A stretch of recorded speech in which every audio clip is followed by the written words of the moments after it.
বন্ধুরা, কেমন আছো সকলে? আশা করি ভালো আছো। আমিও ভালো আছি। আজকে তোমাদের সাথে আমি একটা এগ কারি রেসিপি শেয়ার করব। রেসিপিটা খুব ইউনিক, খেতেও খুব সুন্দর হয়। রুটি, পরোটা বা ভাত দিয়ে তোমাদের খেতে খুব ভালো লাগবে। ভাত দিয়ে তো দারুণই লাগে। উম, বাড়িতে প্লিজ ট্রাই করো। চলো এবার রেসিপিটা শুরু করা যাক। বন্ধুরা, রেসিপিটা করতে লাগছে, এখানে ডিম নিয়েছি, 4টে ডিম নিয়েছি, এখানে 2খানা আলু ডুমো ডুমো করে কেটে নিয়েছি, আর এখানে লাগছে নুন, গুড়, লঙ্কার গুঁড়ো, হলুদের গুঁড়ো, জিরের গুঁড়ো, ধনের গুঁড়ো, আর এখানে লাগছে পোস্ত, মগজ, কিশমিশ 4-5টা, আর 6-7টা কাজু, 8-10টা কাজু নিতে পারেন। আর এখানে লাগছে পেঁয়াজ কুচি, ধনেপাতা, কাঁচা লঙ্কা, টমেটো, আদা, রসুন, আর একটু টক দই, আর সামান্য একটু গরম মশলা গুঁড়ো আর কস্তুরি মেথি লাগবে, সেটা নামানোর সময় আপনাদের দেখিয়ে দেবো। চলুন রেসিপিটা এবার শুরু করা যাক। এবার আমি আলুগুলোকে ভেজে নেব।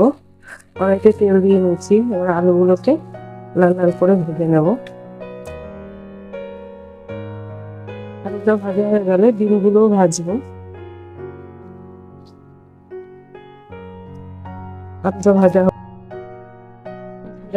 আলুটা ভাজার সময় একটু নুন, হলুদ আর অল্প একটু লঙ্কার গুঁড়ো দিয়ে দিয়েছি। দিয়ে আলুটা এবার ভাজা হয়ে গেছে, এবার আমি তুলে নিচ্ছি। এই তেলেই আমি ডিমগুলো দিয়ে নেব। ডিমগুলো লাল লাল করে ভেজে নেব। আমার চ্যানেলে এর আগে কোনোদিনও আমি ডিমের রেসিপি দিইনি, এগ কারি রেসিপি। আজকে এই এগ কারি রেসিপিটা দিচ্ছি, আশা করি তোমাদের খুব ভালো লাগবে। রেসিপিটা একটু ইউনিক, সাধারণ রেসিপির মতন না। বাড়িতে প্লিজ ট্রাই করে দেখলে। এবার ডিমগুলো দিয়ে দিচ্ছি। ডিমগুলোর গাগুলো আমি একটু চিড়ের মধ্যে, নাহলে ফাটবে।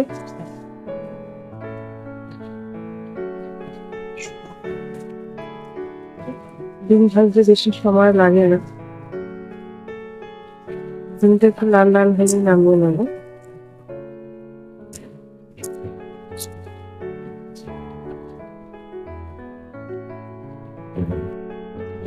আলুটা ভাজার সময় একটু নুন, হলুদ আর অল্প একটু লঙ্কার গুঁড়ো দিয়ে দিয়েছি। দিয়ে আলুটা এবার ভাজা হয়ে গেছে, এবার আমি তুলে নিচ্ছি। এই তেলেই আমি ডিমগুলো দিয়ে নেব। ডিমগুলো লাল লাল করে ভেজে নেব। আমার চ্যানেলে এর আগে কোনোদিনও আমি ডিমের রেসিপি দিইনি, এগ কারি রেসিপি।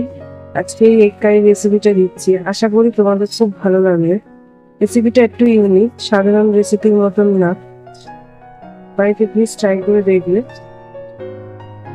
এবার ডিমগুলো দিয়ে দিচ্ছি। ডিমগুলোর গাগুলো আমি একটু চিড়ে মধ্যে, নাহলে ফাটবে।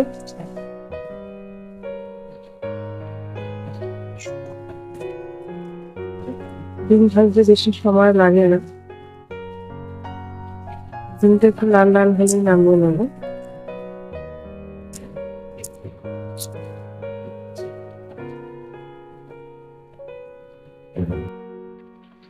দেখো বন্ধুরা, ডিমটা বেশ হালকা লাল লাল হয়ে গেছে।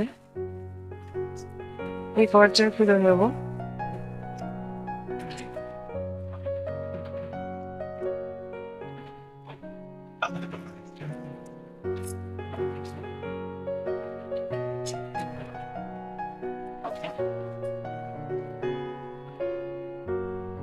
এক হাতে তুলতে অসুবিধা হচ্ছে, তুলে নিয়ে তারপর তোমাকে দেখাচ্ছি। ডিম ভাজার ওই তেলটার মধ্যে একটু তেল দিয়ে আমি এর মধ্যে একটু পেঁয়াজ কুচি দিয়ে দেবো। পেঁয়াজটা লাল লাল করে ভাজবো না, হালকা একটু ভাজবো, জাস্ট একটু হালকা গোলাপি হয়ে আসবে। কারণ লাল লাল করে ভাজলে বেরেস্তার মতন হবে না, জাস্ট একটু কালার চেঞ্জ করবে পেঁয়াজটা। এর মধ্যে আমি এখানে টমেটো, কাঁচা লঙ্কা, আদা, রসুন সবই দিয়ে দেবো। এগুলো সবগুলো ভালো করে একটু ভেজে নেব।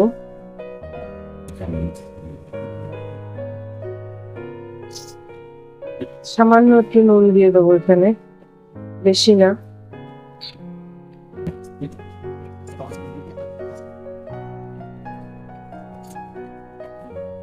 এটা ভেজে তুলে নেব, ভাজা হোক। এরকম পেঁয়াজটা গোলাপি হয়ে আসবে, এই অবস্থায় আমরা এটাকে তুলে নেব। আমি ডাইরেক্ট মিক্সির জারেই তুলে নিচ্ছি, একটু ঠান্ডা হবে তারপরে পেস্ট করব।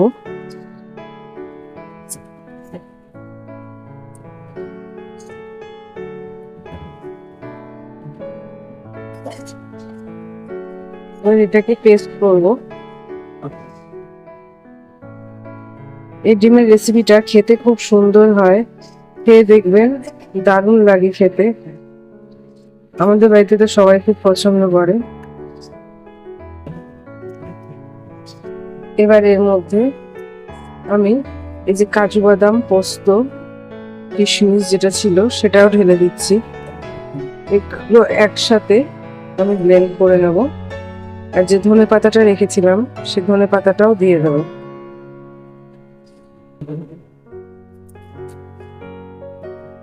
ভালো করে ধুয়ে নিয়েছি,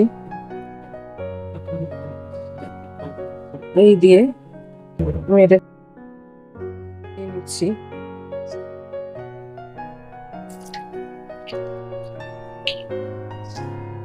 একটু জল দিয়ে নিলাম। এবার এটাকে পেস্ট। বন্ধুরা, এই কড়াইতে আবার একটু সাদা তেল দিয়ে নিয়েছি। এবার একটা তেজপাতা দিচ্ছি ফোড়নে। ফোড়নটা তোমাদের ইন্টারাকশনে দেখাতে ভুলে গেছি, এখানে দেখে নিও তোমরা। ভিডিওটা স্কিপ করে না দেখলে পুরোটাই বুঝতে পারবে। একটু দারচিনি দিচ্ছি, দুটো লবঙ্গ দিচ্ছি, আর দুটো এলাচ ফাটিয়ে দেবো।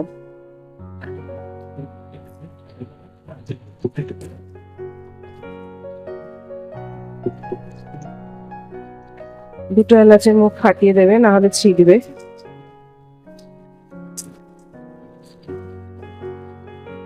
ফোড়নটা ভালো করে ভেজে নেব। ফোড়নটা ভালো করে ভেজে নিয়ে এর মধ্যে আমি একটুখানি জিরে দিয়ে দেব, গোটা জিরে। এটা অপশনাল, কেউ যদি চায় দিতে পারে, না দিলেও হবে। আমি একটু দেব।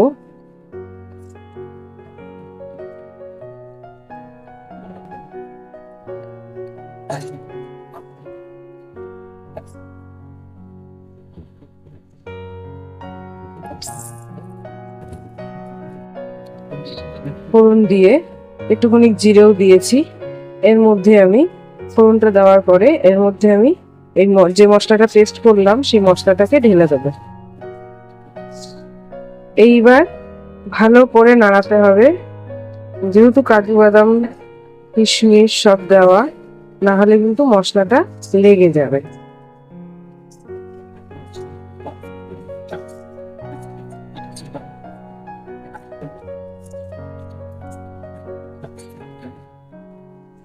ভালো করে নাড়তে থাকবেন, নাড়তে না থাকলে তলাটা লেগে যাবে।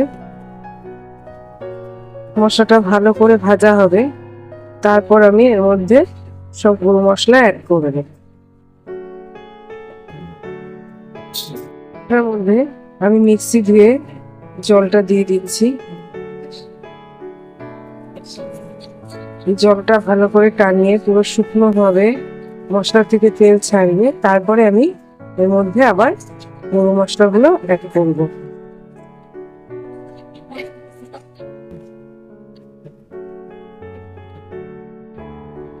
দেখুন বন্ধুরা, এই পর্যায়ে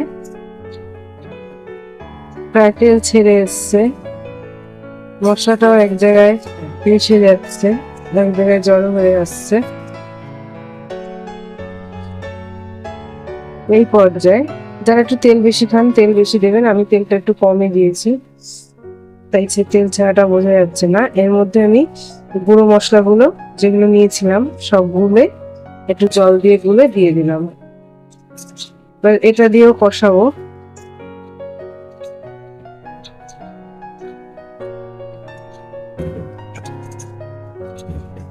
এটা কষাতেই একটু বেশি সময় লাগে। ভালো করে কষিয়ে নেব। কষিয়ে নিয়ে তারপরে এর মধ্যে আলুগুলো অ্যাড করব। দেখুন বন্ধুরা, এটা এরকম ভাবে ভালো করে কষাতে হবে তেল ওঠা পর্যন্ত। রান্নাটাতে একটু তেল বেশি লাগে, আমি এখানে তেল কম দিয়েছি। আমার বেশি তেল ভালো লাগে না, বেশ লিখে উঠে থাকবে, দেখতে সুন্দর লাগে ঠিকই, কিন্তু আমি ঠিক খুব একটা পছন্দ করি না। একটু কম তেলে রান্না করা যায়, ততই হেলথের জন্য ভালো। তাও এখানে অনেকটাই তেল দিয়েছি, 4 কেজি অনুযায়ী তেল আমি বেশি দিয়েছি। আসলে যত বেশি গ্রেভি টাইপের আইটেম খাবেন, যত গ্রেভি টাইপের আইটেম একটু তেল বেশি লাগে। তো আপনারা যদি বেশি তেল খান, বেশি দিয়ে করবেন, তাহলে এটা খুব তাড়াতাড়ি করতে যাবে, করতে সময় বেশিক্ষণ লাগবে না। তেলটা কম দিয়ে দিই, তেলটা উঠতে একটু সময় নেবে। এই পর্যায়ে দেখুন তেলটা ছেড়ে ছেড়ে এসছে। ঝালটা নিজেদের অনুযায়ী দেবেন, আমি এখানে কম দিয়েছি। আমি 2টো কাঁচা লঙ্কা দিয়েছি, আবার একটু লঙ্কা গুঁড়ো দিয়েছি, বেশি দিইনি।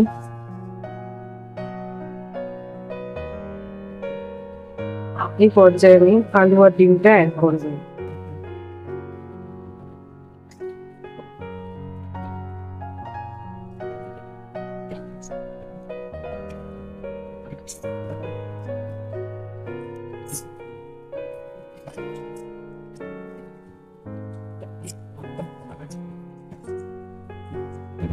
আলু আর ডিমটা অ্যাড করে একটু নেড়ে চেড়ে নিয়ে আমি এর মধ্যে টক দই দিয়ে দেবো। টক দই দিলে কুকিং প্রসেসটা একটু কমে আসবে, তাই এর মধ্যে একটু টক দইটা দিয়ে দিলাম। আর কষানোর দরকার নেই।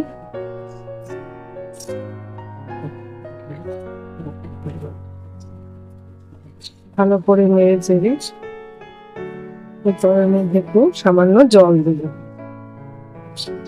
আমি যেহেতু এক হাতে ভিডিও করি আর এক হাতে রান্না করি, তাই হয়তো অনেক সময় ভিডিওটা একটু ডিস্টার্ব হয়। ওই হাতুড়ে মিস্ত্রি একদিন একটা ভালো রান্না বান্না পারি না, কোনো রকম করার দরকার করি। মাঝে মাঝে মনে হয় আপনাদের সাথে একটু শেয়ার করি, তাই করি। মাঝখানে শরীর খুব খারাপ হয়েছিল, তাই প্রায় মাসখানেক আমি কোনো ভিডিও দিতে পারিনি।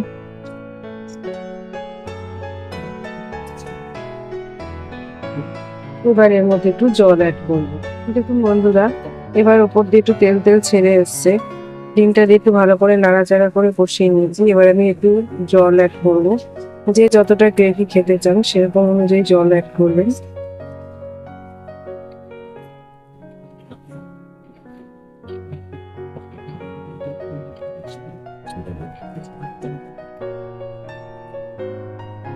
আলুটা সিদ্ধ হবে।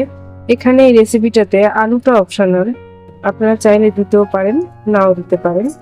আমি একটু দিয়েছি, আমার একটু ডিমে মাংসে আলু খেতে ভালো লাগে, তাই। আপনারা আলু দিতেও পারেন, নাও দিতে পারেন। এই পর্যায়ে আমি এটাকে ঢেকে দেবো। দেখুন বন্ধুরা, এই পর্যায়ে আমি কস্তুরি মেথিটা অ্যাড করে দিলাম। এবার এখানে একটু সামান্য গরম মশলা অ্যাড করব। এটা আমার হোমমেড গরম মশলা, আপনাদের কাছে যেটা অ্যাভেলেবেল আপনারা সেটাই অ্যাড করবেন। অল্প একটু গরম মশলা অ্যাড করে দিলাম। এবার সামান্য একটু ঘি অ্যাড করব। আপনাদের এটা অপশনাল, থাকলে অ্যাড করবেন, না করলেও হবে।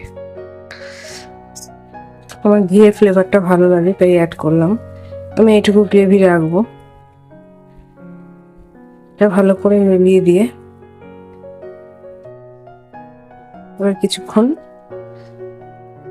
2 মিনিট মতন ঢেকে রাখবো। গ্যাস আঁচটা বন্ধ করে দিচ্ছি। এবার একটু ঢেকে দিচ্ছি।